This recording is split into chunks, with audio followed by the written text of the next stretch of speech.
So really the answer is think more about where you're going and less about where you are. That really is. Get inside your head, get in your imagination, step back from the details of where you are. And that's not only in relationship with how your body looks and feels, but it's about how you feel about the food that you're eating. You have to begin to see food differently. We're surprised that any of you can find anything to eat, because almost every food substance has had several books written about why you should not eat it. So much so that most people who are planning for food, sitting in front of food, shopping for food, choosing the restaurant, looking at the menu, watching others eat, or eating themselves, almost everybody who is in the attitude of a relationship with food in any way is in a sort of state of semi to tremendous trauma. And so the answer is to spend at least as much time thinking about the food that you're going to eat as you do actually eating the food.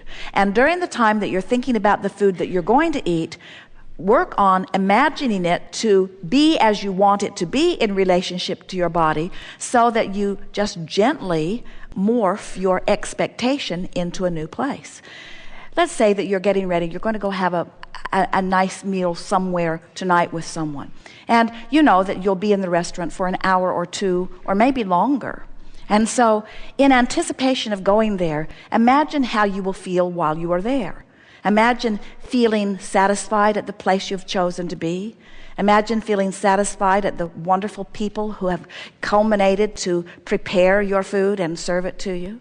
Imagine the fun you will have with those that you will exchange your words and fun. And then turn your attention to the food that you will eat and begin anticipating in advance what good choices you will make. Step back from it in a more general way and think about how delightful this experience is going to be. And then think about your body, this intelligent body of trillions of cells, each of which know exactly what to do, and compliment them sort of collectively for their ability to maintain the continuity of your body. And speak to them lovingly, saying to them, I know you know what to do, and I always think of you as I am choosing the food that I'm eating, and I know that you have the ability to deal with whatever it is that I give you, and that you have the ability to utilize the energy from it and give me feelings of energy and movement and flexibility, that you have the ability to add to my well-being. I feel appreciation for the cells of my body and for the food that I'm eating and for those who prepare it. And I'm so looking forward to this time.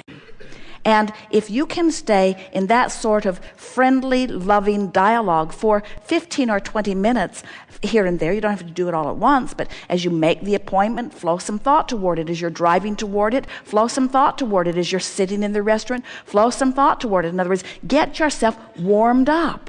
It's what we call vibrational pre-paving. It's thinking about a positive outcome from the action that you're about to take part in.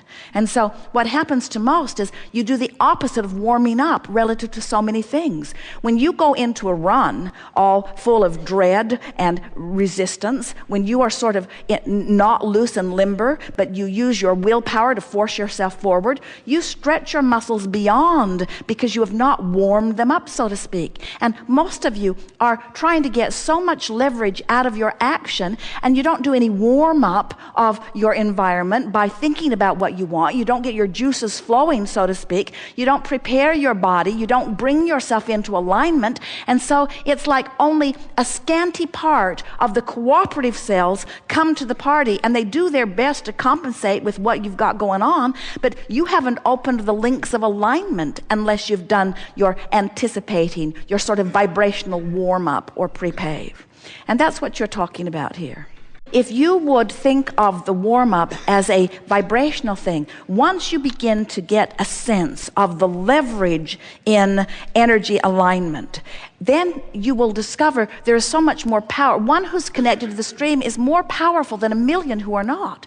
There is so much leverage in this vibrational warm-up, in this vibrational alignment, in this readying yourself. And all that means, you can tell when you've warmed up. Let's say that you've been dreading it. Well, don't do anything in an attitude of dread. At least get to a place of sort of kind of wanting.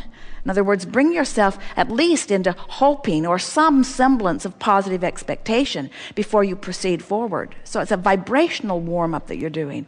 And you have to know, as you look around at the variety of experiences that people are having in relationships to their bodies and food and movement, you just have to know there's much more to it than just food in, food out, or action that is causing an expenditure of energy. It's about this vibrational alignment.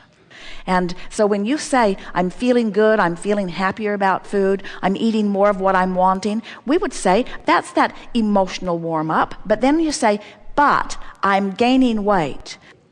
So the emotional journey that we're talking about is, if you will let your gauge not be the scale for a while, not be the physical results for a while, but let your gauge be your mood or your attitude, and you can maintain that for a little while, you'll begin to notice that once you get through that warm-up time, that your body will start to come into vibrational alignment with your improving expectation, until you can literally become one of those people who can say what you want and have it be by the power of your expectation, regardless of the physical behavior or action that is surrounding the situation. It is not necessary that you alter your behavior. It is necessary that you alter your thoughts regarding your behavior. And when you do, all things are possible. Truly they are.